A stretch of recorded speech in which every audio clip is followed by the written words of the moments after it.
Hey everybody, welcome to this little special episode of Horror Chicken. As you can tell, it's called Reflections, and I talked about this a bit with the Silent Hill episode that I would be doing a little video where I take a look at, or just look back at the games that we've played so far, the five that we've played, sort of talk about why they were scary, why they weren't scary, what works, I think in general, and what doesn't work and sort of those sorts of things. Just got thought it would be a good idea to sort of uh, add a little bit of a critical look to this series besides just me playing these games, getting nervous, getting scared off, whatever, or not being scared, as we had in like two of those games. So, yeah, first up, the very first video we did was Dead Space. Um, I believe that video was, what, 13 minutes long, what, 13, 14 minutes long.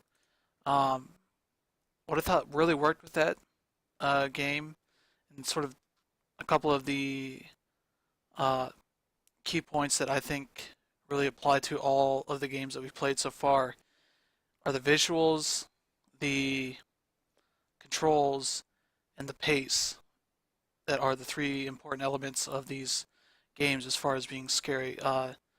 As you saw, if you watched the Dead Space, hopefully if I am good enough at this, I will have a link to the game to that video. Sitting right somewhere on this screen while you're watching the video. That game came out in 2008, so it still looks pretty good for a sort of last gen game on the Xbox 360 and PS3. Which I was surprised to see that was old, 6 years old already at this point. Um, the thing, it looks good. Everything is believable. The people don't look too bad. The monsters, especially the monster design, the necromorphs. If you sort of look at them a little bit more closely, you can tell they're mutated humans. You can see sort of the head. You can see where their arms were. I looked at a couple things here. I got Giant Bomb open, a couple of pages for each game, and yeah, I was looking at the necromorphs, different images they have of that stuff, and you look at them. Not only are they freaky, but you can tell they're humans. There's the little babies that I've seen before with the tentacles that shoot at you. You can concoct sort of an idea of what these monsters were before they before they became mutants. You can see that people are like the main type of necromorph that you face. Some of them have sort of their human heads still there. You can see their arms sort of jutting out of their stomach a little bit on some of them. Uh, they might still have clothes on. Uh, Women, I believe, you can see their chest sort of exposed a little bit. Things like that, like that's just really freaky design right there. Compared to like Resident Evil with the zombies, those are classic style of zombies.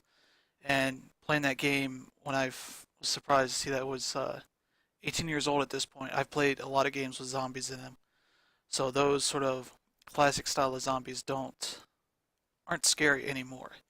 Might have been back then, but now it isn't. And Dead Space just looks really good in that respect. The pace, it also is pretty good in that aspect. As you saw the video, uh, right away you're approaching this station. Things didn't go too well there. You can sort of figure out that you're not going into a very good situation. That you can see right away. That video is the shortest one we've done so far, like 13, 14 minutes. Um, that you start getting uh, notices as you approach the station that things are still going wrong here. Uh, you get into the station, the first room. You go out into this door to go turn on some stuff, help them get around, and boom, the necromorphs start attacking. You're chased off into this elevator and then face your first necromorph. That's where we ended. Just that sequence right there, boom, boom, boom, and I was out right there, as you could tell. And that's a really cool thing about that game. Even though it scares me, I can appreciate what it does really well. That not many of these other games have done so well so far. And the other point I brought up was controls. This is easily the game that controls the best out of everything we've played so far, which is probably not the best sort of range of games that we've had so far. As you can tell, we got Dead Space and Resident Evil as the only modern 3D games.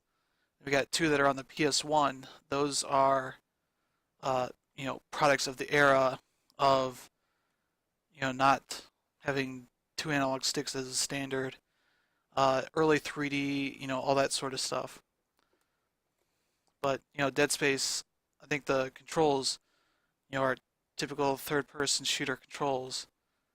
And that's what it really does well.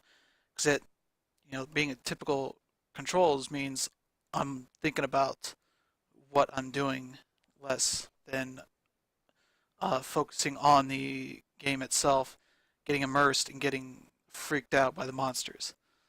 Um, those are the things I think that game does really well, and it's the reason why we're not going back to that game. I got chased off in 13 minutes, probably less if you want to just watch the pure gameplay. Um, but yeah, so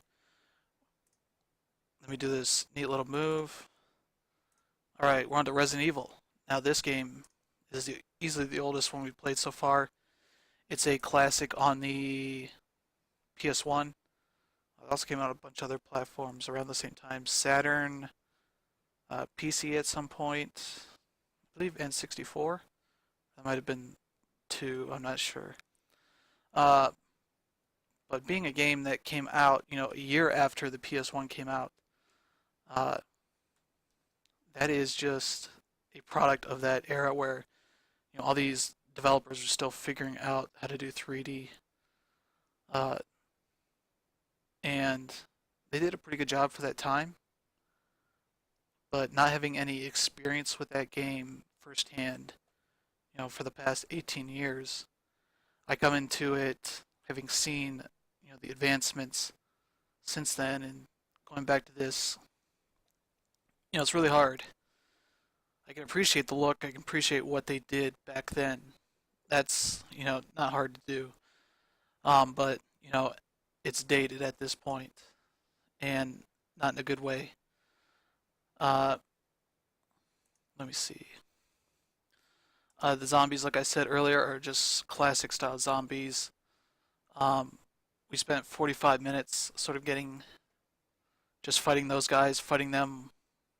Generally, any room is 1 to 3 zombies at a time. It's not scary. I had the knife or the gun to shoot them, and I could handle them most of the time. Uh, the environments are pretty good looking for that time. It's static environments. There's not much in the way of interaction with them, which has its bonuses. They can make them look pretty good just because you can't interact with them, but it creates this sort of lifeless area where you have uh, no natural things that you can pick up off the environment to know. Okay, this is something that's uh, interactive. You're gonna have to either have been uh, used to these sort of games, so you know exactly what to look for, or you just kind of have to run around, just click on everything, see if you might be missing something. That's sort of what really got me, because we are playing through that, and it's I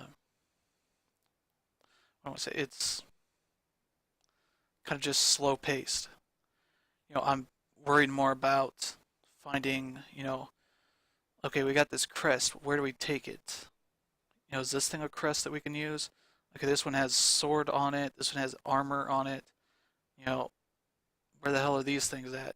You know, and so it essentially became a game at that point where I'm trying to figure out and solve these puzzles. And those zombies are just a little bit of a obstacle along the way just to focus on these puzzles. Maybe that's what they were actually going for. I don't know, but uh, that's sort of a game that we had to play a lot more of it if we want to get to, scary bits like the zombie dogs. I know that would probably be something that would scare me off. I think we found that hallway that on the map exactly where we'd have to go, but can't access it that early on. At least I don't think so. 'Cause I haven't played this game in I haven't played it ever before, a couple weeks ago. So I don't know sort of all those tricks that you use to get around. I don't know where, to find the right items to solve these puzzles quickly. So I am going around exploring, probably like some of you did back in the day when you played that. Um, and yeah, the controls, that's another aspect of it. It's tank controls. Very much very early PS1 3D controls. So you got your tank, you're pushing left and right on the D-pad to swing your character around left and right, then pushing up to go forward or down to go back. And that's something that it's very clunky in this day and age, and it definitely doesn't add anything to the experience for me. I've heard lots of Resident Evil fans sort of talk about that. It's like, oh, you can't make the good, have the any games have good controls or else it wouldn't be scary anymore. And I think you make the controls easy to use and you can focus on making the game scary uh, really easy. You can draw people into the game more easily. I think that argument is completely uh, driven by nostalgia. You got used to that, how that works, and you want it to stay that way because you associate that with being scared by the game. And I don't think that's something that um, works that way. They could easily make a game that controls like Dead Space, like we saw with Dead Space. That game is scary. It controls like a normal game. So there is nothing holding you back from just focusing on the world, on the environment, and uh, getting immersed enough to freak out when a necromorph pops out of a vent or blindsides you and chases after you and all that sort of stuff. And here, being an early PS1 game, that stuff just doesn't happen. Uh, I certainly don't blame them for doing what they did. It worked at the time. They got by on that, but going back to it now, nearly 20 years later, it doesn't really work anymore. I'd like to play the GameCube version, see if that sort of visual overhaul and I imagine they evolved the controls a bit. I wouldn't believe it's anywhere close to like Resident Evil 4 or Resident Evil 5, but I imagine any improvements they could make to that would be all the better for that game. So, maybe if I ever come into contact with the RE make for GameCube, I would love to be able to play that. And I got the Wii sitting around here, I can play that.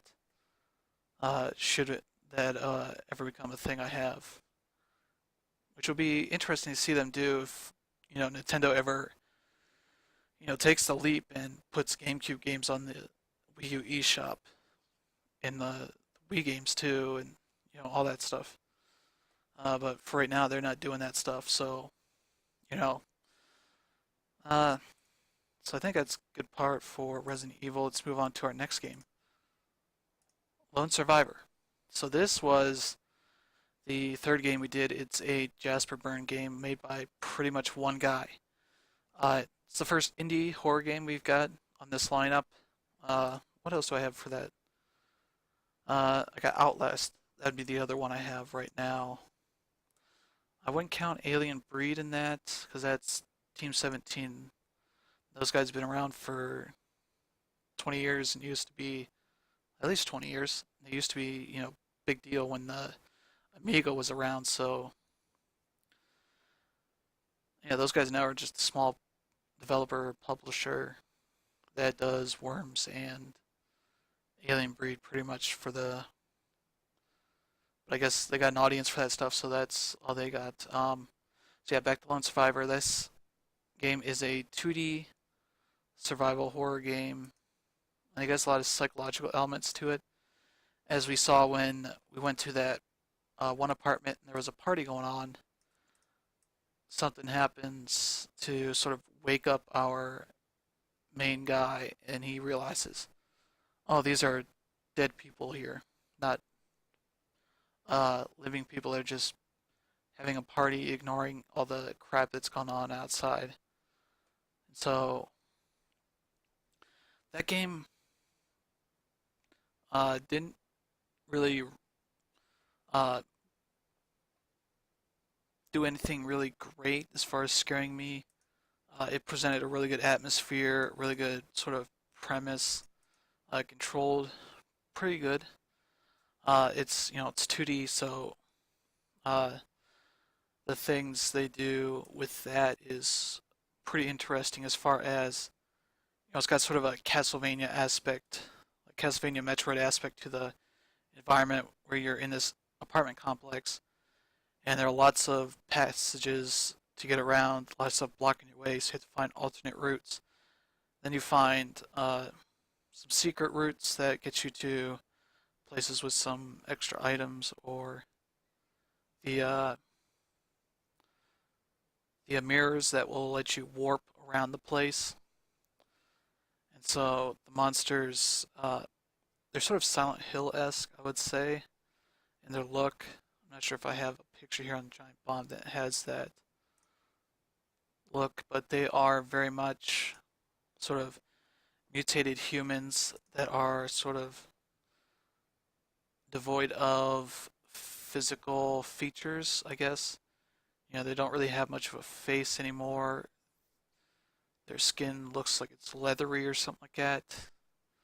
Um, but they're very much monsters that sort of invokes sort of a stealth element that you have to sort of avoid them, at least until you get something like a gun. You can shoot them, which I found out later from somebody that commented on the video that you can aim up and down. So I could have done headshots and saved me some bullets, but you know, I don't think that game's going to necessarily bring me back to it.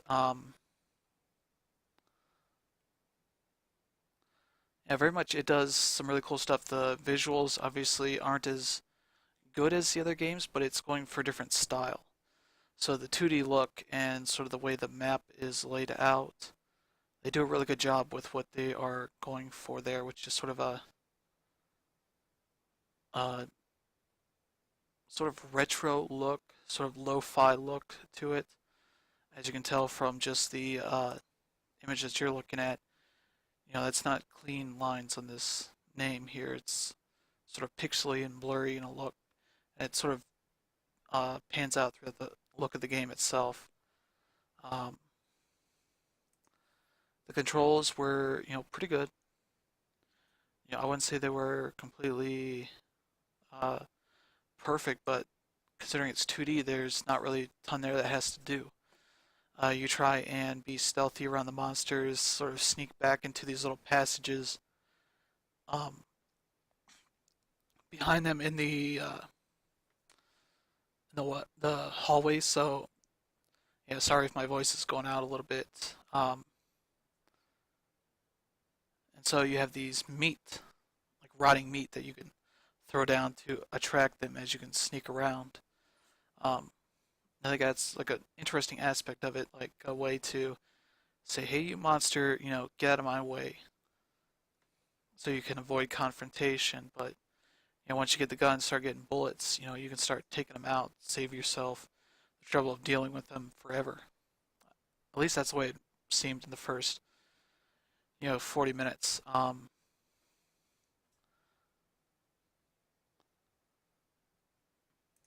Trying to look and see if there's anything else I missed. The yeah, the pacing is really good because it sort of preys on sort of there's not very many monsters, but we want when you run into them, when you go into a room that has one, to be freaked out by the idea that this thing is going to come at you. You know, you don't have any sort of, uh, at least I didn't think you had a melee weapon, but you might have, I might just forgotten that, but you have the gun and you want to take them out quickly and sort of preserve your ammo. Because I assume you get out of that apartment complex, maybe? I don't know. I don't know exactly where it goes uh, after where we stopped, but I remember hearing that the PS3 and Vita version has a lot of extra content to it, so definitely they might have added some more stuff to it. I don't know, definitely if you play that game, let me know more about what it does beyond what we saw, because it seemed like it was focusing more on tension and not so much on jump scares. Like Dead Space does jump scares really well and tension really well, just because from the environments, the vents, and all that sort of stuff. Monsters could come from anywhere, and they play up the strength of the music in that game really well. So, you know, Dead Space does like everything really well in such a way that not many other horror games can really compete with it so far from what we've seen. I'm not going to write off anything else I've got on the list, um, but we're just talking about the 5 games I've played so far. So, if you think I'm writing off any future games, not yet. I'll play them and I'll see how they compare. But that game's pretty cool. It's like indie games, it finds a note that it wants to hit and just keeps trying to hit it over and over again. Not trying this big grand scope like other games have around here. Like Resident Evil with its action, story and puzzles and all this sort of stuff. It's trying to be like a big production game, but Lone Survivor is trying something very sort of simple, on the point, and hopefully try it goes a little bit beyond that. But you guys have to let me know what it does, because I'm not going to be going back to that one. The next game, let me switch over to that. It is RE5. Whoa. Let me fix that. Fit the screen. There we go. Resident Evil 5. So, this is the first time of revisiting the Resident Evil series as the 5th game, which is a big change from Resident Evil 1. Uh, with Resident Evil 4, uh, they decided to go for a completely different style of uh, camera and action and environments. Uh, they're no longer zombies. They're sort of people that have this bug in them, I guess is what be best described as. But this definitely is a good example of what. Let me see. It's 13 years since the original Resident Evil launched, so it's a good example of what sort of horror games, the improvements that we see in them from 2 generations later. As we see here, it's got a third-person camera right behind our hero Chris Redfield, who we actually played as in the original. Um, it plays more like a third-person shooter, but still, I would say, unlike Dead Space, it doesn't control like every other third-person shooter. Um, just the simple act of using your knife. You gotta hold down, I believe we are playing the PS3 version, so it's R2, then no L2, then R1 to do the knife, and along with that, you gotta use the analog stick to aim his body, because for whatever reason, he can't just swing his knife at the appropriate level for the object you're realistically going to hit. I think that's sort of the big problem it has is the controls are still a lot better than like Resident Evil and even better than RE4, I believe. I haven't played it, but just going by what I've seen of those games, I believe RE5 is a little bit better. Then they went and remade RE4, and those controls are probably maybe a little bit better, but uh, the controls were the thing that was sort of keeping me from being engrossed in that game. Um, just because things like the knife to break open the boxes and barrels that have extra ammo and other stuff in it, that's the having to think. Okay, wait, which two buttons are the ones that I gotta hold? Okay, that one and this one. And when I want to shoot, it's gotta hold this button and this button. And I gotta use the analog stick to aim because it doesn't let you, move while you're shooting. Which this game came out in 2009, so Dead Space was 2008. Actually, it was October 2008 and March 2009, so about 5, 6 months difference. So, Dead Space set a pretty high bar. Resident Evil came out, was pretty good. Giant Bomb gave it 5 stars. Um, I can see why he did that. So I remember watching the videos and listening to him talk about that. He got really into it, especially sort of because they went after RE4, sort of took that model and improved it a bit. So that's cool. That's cool for that for those people that really like RE4. Somebody never played it coming into this game, trying to figure out what's going on. It it's a little off. I've heard RE6 has a better control scheme. It's sort of more freedom in that you can move while you're shooting, and that's cool. But I've heard lots of issues with the rest of the game, and sort of the way that it has no focus on what it wants to do. Because it has like 5 or 6 different campaigns, and there are at least like 2 or 3 different types of campaigns. Like some that play like RE4, some that play like RE1, some play like I don't know other different games in the series. Um, so yeah, that was one of the things that was really jarring about that game that kept me from getting scared. We went an hour into that game, beat a boss, um, and I think that's kind of indicative of them not necessarily going away from being scary. I think it's having these other elements that don't really try to enhance the scariness. They're just elements to add something else to the game. So, the other controversial element about that game is the co-op. So you have this woman named Shiva helping you out. She appears, if you watch the video, you'll see during that boss fight that she shoots me in the back. She stands, behind me and shoots me in the back repeatedly. She constantly does that in like the second half of that video. And that's extremely annoying. I mean, you know, I'm trying to get immersed into the world, into what they're doing here. Um, but her AI is bad enough to be shooting me in the back and not being smart enough to realize, oh, this other person is in my line of sight. Let me move over so I can have a clear line of sight. This is like when we play other co-op games, you're trying to shoot and your AI walks in front of you. You're smart enough to know, uh, to move out of his way, or wait until he moves by, or just shoot him because they're usually invincible anyway. Um,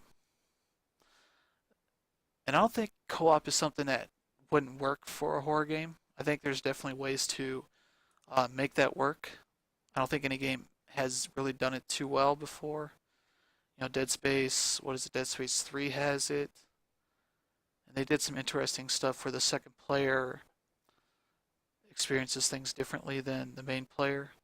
So he may be freaking out with his own problems while everything looks normal for Isaac, which is a really cool thing to do. But I think as somebody that, doesn't like horror games, can't really handle them too well, has no tolerance for them, uh, I think a co-op could really work well if the other person isn't a competent shooter, isn't, a rock.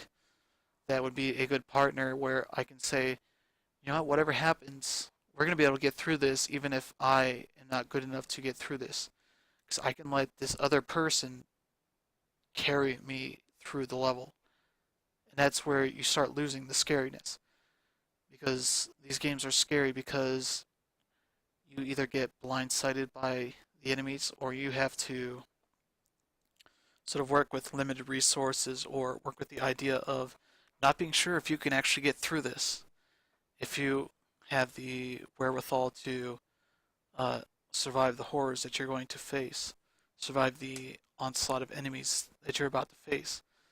And when you have an AI that you can let carry the load, that ruins that.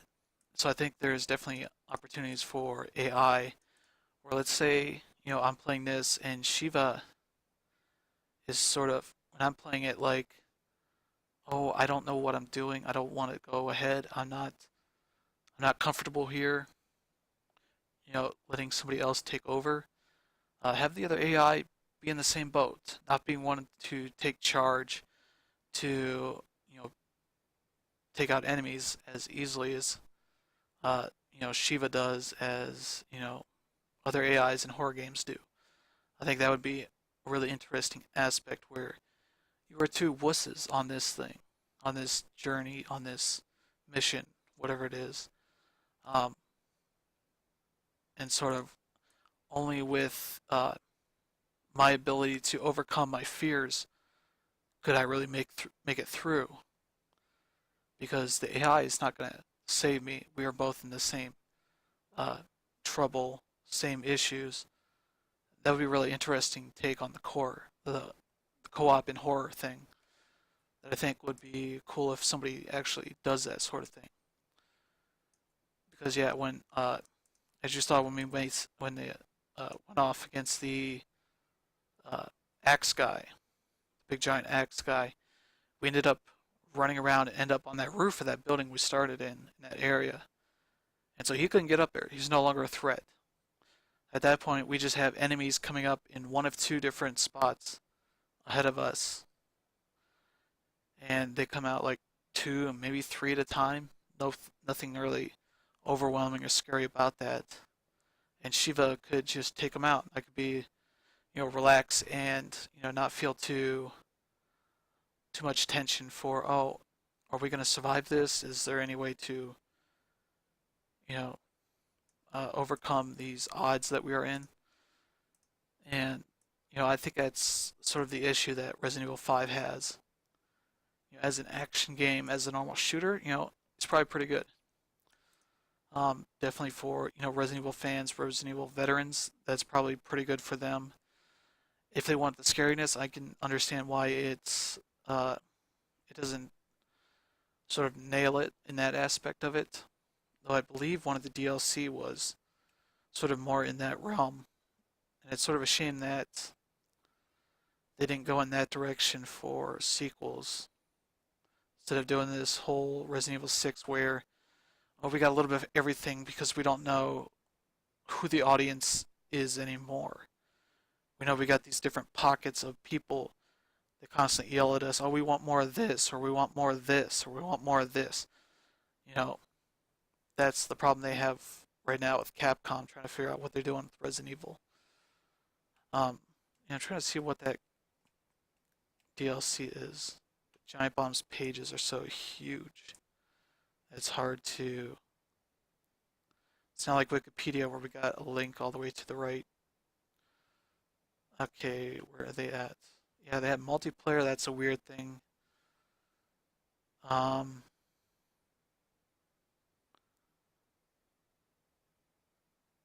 no, Lost in Nightmares. I think that was it. Where you're playing in a. Let's see.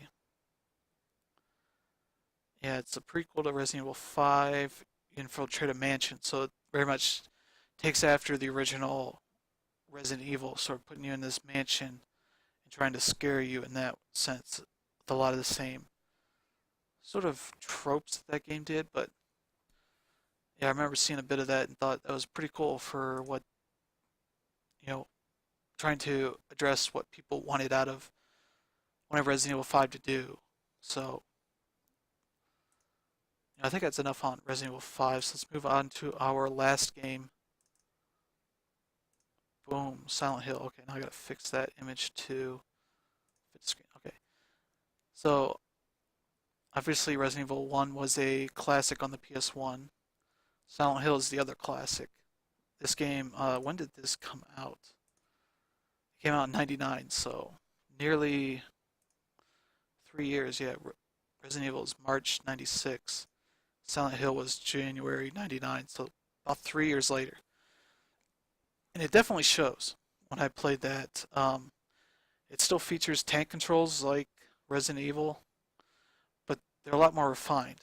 It feels a lot more like I can move around in 3D space um, more smoothly. It's not like I got to, okay, turn forward, stop, turn forward, that sort of jerky movement. As you could see from the video, I was able to hold forward and just hit left and right to, you know, change his direction a little bit to the left or right. And that's the thing that really works for that. It might still work in Resident Evil, I don't know.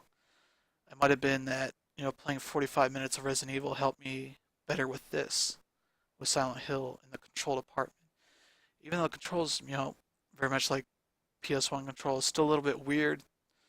They still didn't quite have it together as far as um, the controls are concerned. Um, but the visuals definitely, it looks a lot better than Resident Evil. Even though it's playing with the same hardware, it definitely shows this is a game made with, 3 more years of experience in developing for this hardware. Even though it's not the same developer, I know that it's Konami, who did who have experience with like Metal Gear Solid, and they did a bunch of other stuff for PS1, but I know it's not the same team as Metal Gear Solid, but collectively they were able to pull a lot out of the PS1 hardware to do this really exceptional look. So yeah, this game very much plays on sort of psychological horror, mutants that are. It looks like they're all relatively mutated people, like that first set of monsters we ran into that really scared the crap out of me. Um, those are all sort of humanoids that were messed up, chased after me.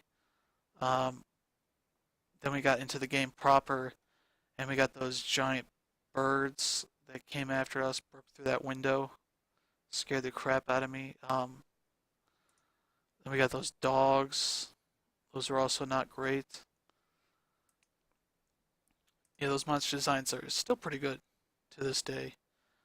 Um, we got some weird images here, like the PS1 disc. I don't know why. Yeah, there's that meme image of uh, Harry Mason, I think his name is. Is that right? Yeah, Harry Mason. Of him looking at a doghouse, saying that's probably a doghouse, though I'm not sure since there's no dog around. And you see a zombie dog, like a mutant dog, leaping at him. And like, that's not really indicative of a problem in the game. He lured these dogs from somewhere nearby because they'll chase after you. And obviously, the ideal situation for here is that there's no dogs around. So that was a PS1 game. They still didn't have anything sophisticated enough in that sense to say, "Oh, there's a dog around. That's probably where this dog. That's probably where he came from." But at this point, you kind of have to excuse that sort of stuff just in looking at this stuff. We can poke fun at it because we've come a long way from that stuff. So games today are a lot more perceptive about context of things that are going on. Very much like Resident Evil, we got a gun, shoot at enemies. Didn't really use it. You saw me just running pretty much from place to place because that was pretty much the only way I could really stand, uh, keep playing it, and not just be scared and stop right away. Uh, the visuals, like Resident Evil, it's got some limitations to it. They go for this like few square blocks of this city called Silent Hill, which I believe is like a roving city. I'm not sure about the uh, I don't know too much about the lore of Silent Hill. I'm not sure if it's the exact same place, but I thought I remembered that it sort of appears wherever there's somebody that is destined to visit Silent Hill or something like that. I don't know. And it says here even the location is disputed since a lot of conflicting information has been presented.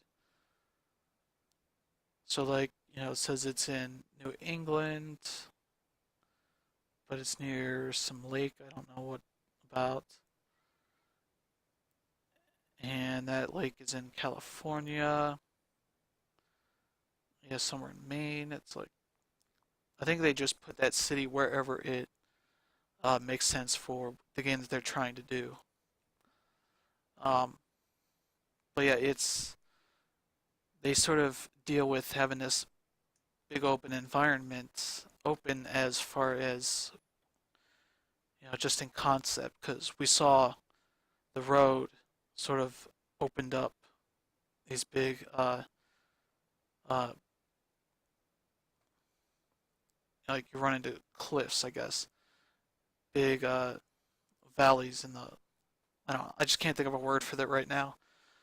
But yeah, we couldn't get across the road, and the map updates as you find these things. So it looked like every single street I was going down, this was there. So I was trying to get to the school.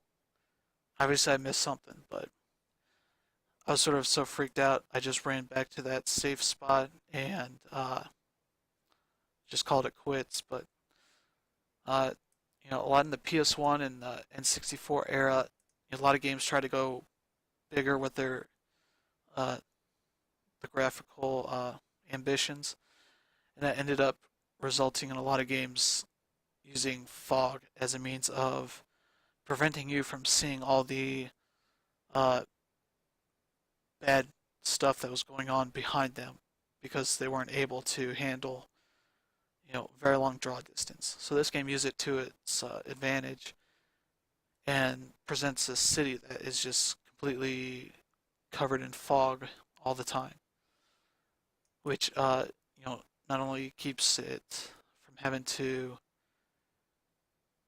be too graphically intensive, so they could get away with a lot of visual tricks, and also just have monsters appear where they need to. Though the ones we ran into sort of stayed where they were. Uh, Usually was just those big bird monsters and the dogs in the hallway, the alleyway that we met.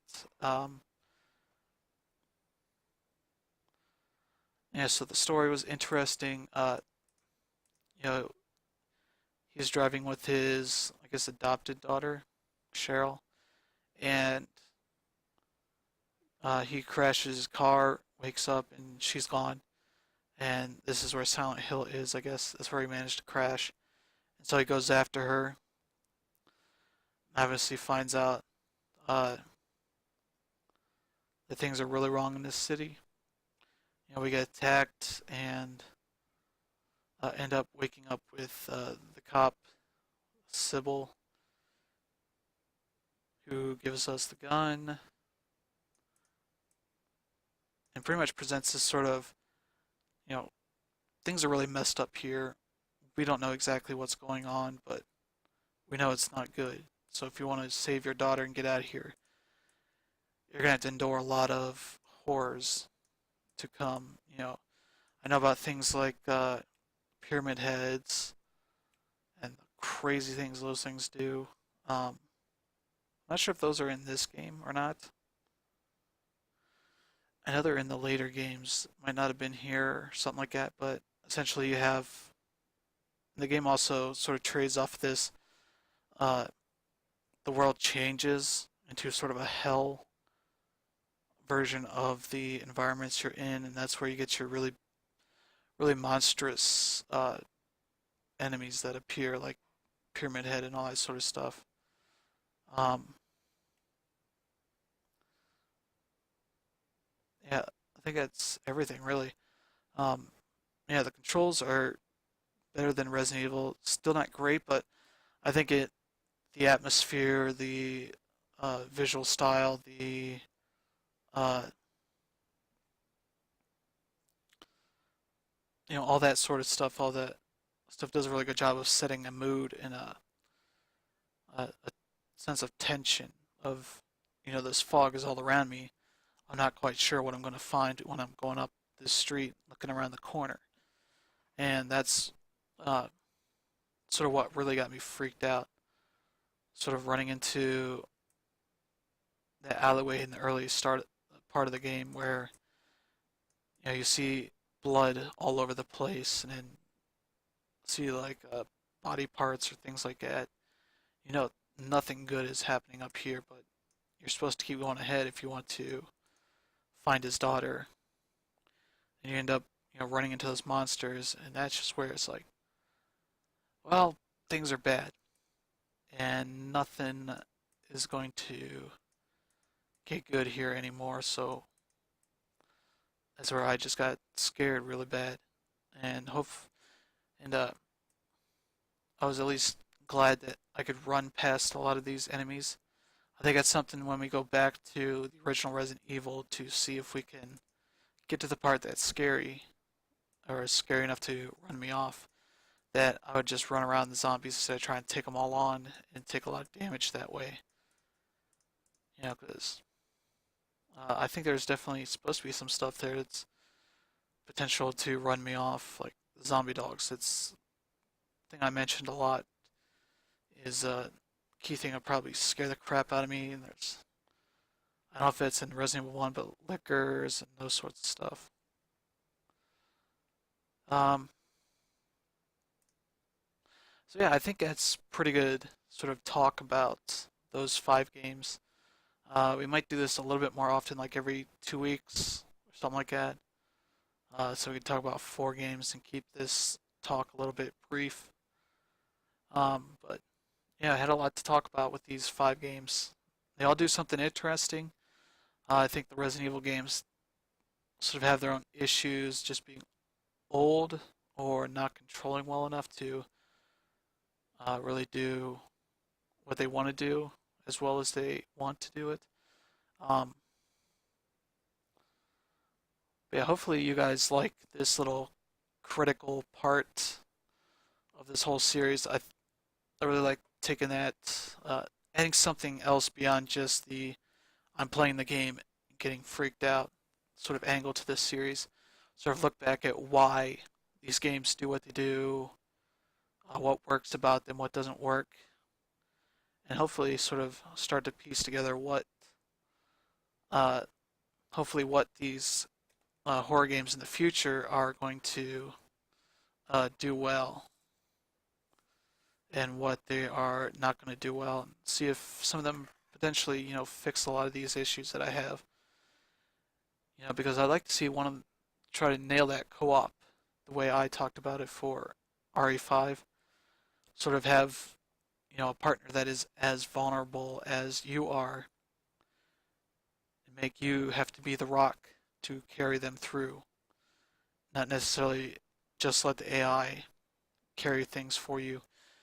Because I think that's where you start to lose a lot of the scariness of these games if you can just let somebody else do all the work or do most of the work and not have to, invest all of your,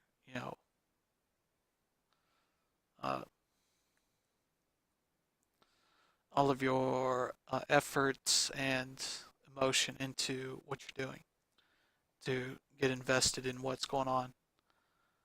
And so then you start treating it more like a game and less like a bad situation that you're in. And that's where the horror games start to lose people, is by making them more like a game and less like a scary experience. Which is why you start seeing the stuff like uh, Outlast and Amnesia. Take out the combat. Focus on these puzzles and making you a somebody that has no power over these bad creatures or people or whatever are out to get you. That's what makes them really scary games, and I imagine we'll find out how scared I am of those games when I play them. As I said before, the list of games I have coming up: Alien Breed Evolution, I got Metro 2033 and Metro Last Light.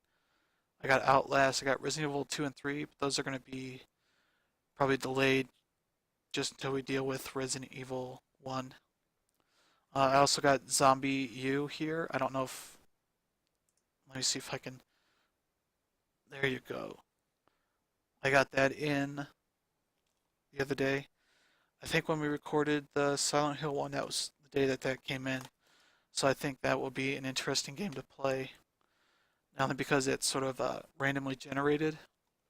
I believe like the scenarios that it presents you with are sort of different each time you play. It's got some interesting elements with the gamepad that really does something a little bit different with sort of the zombie stuff. Um, and the other game I have on here is Bioshock 2. That might not be scary for some of you, but I played a little bit of it to record a video, and to say that I was glad when I could finish it and not have to really deal with too much of the splicers. Is that what they're called? The monsters in Bioshock 2. Yeah, splicers. Those things were kind of freaking me out, along with the big sister that you see at the very early part of the game.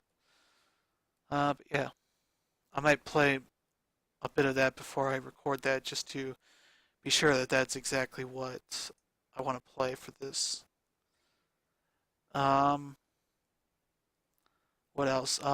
Recommendations. I'm glad to take recommendations. I'm not going to take them uh, as far as the list is concerned just yet, mainly because I'm going to have an opportunity to add some stuff for this in the upcoming Steam summer sale that's supposed to be starting next week. So hopefully I'll pick up some stuff then. If you're going to recommend stuff, recommend Xbox 360, PS3, PC, uh, Wii U, stuff that's easily acquirable from like GameStop or Amazon or Best Buy or wherever. You know, PS1 and PS2 games these days are hard to get without going to like eBay and, you know, paying probably a decent amount of money for some of the more obscure ones. And so, PS1 and PS2 stuff, I'm sticking to, what's on PlayStation Network or uh, PS3, I guess, PSP, that sort of stuff. Because I do have a way to capture PSP games. Um, though I don't have any horror games for that. That's that I can think of. But we might even be able to do Vita too if the PlayStation Vita, the PlayStation TV that was just announced last week, uh, it doesn't have too much restrictions on the games that are compatible with it, so we might be able to do something there. I'm not sure exactly what, because I know we had like the Silent Hill sort of dungeon crawler. That'd be interesting to play. I think it would be a better avenue for PS1 stuff just because the way that I record PS1 games on the PS3 is essentially through a component connection, which causes the file size to be about twice as big as any of the HDMI consoles that I have. So if I can avoid recording on the PS3 for that sort of stuff, all the better, or just PS3 in general. So, if we could capture some of those Vita games on PlayStation TV, that would be a good thing to see. Provided it doesn't look that much worse, but that's going to be a lot of indie games and PS1 games where it's not going to be a big deal at all. But we'll figure that out when that comes out as we start getting more details and all that stuff. Um, so yeah, whoa, 55 minutes. This is a long one. It shouldn't be too big because I'm not capturing anything. All you're seeing here are images and a webcam feed. That's it. So hopefully that shouldn't be too long to upload, but it should be up on probably Sunday morning. I'm probably going to upload that tonight. Have it ready for you guys in the morning. Um, yeah, then I'll do. Yeah, I typically record the episodes the day before it comes up, before it goes up for you guys.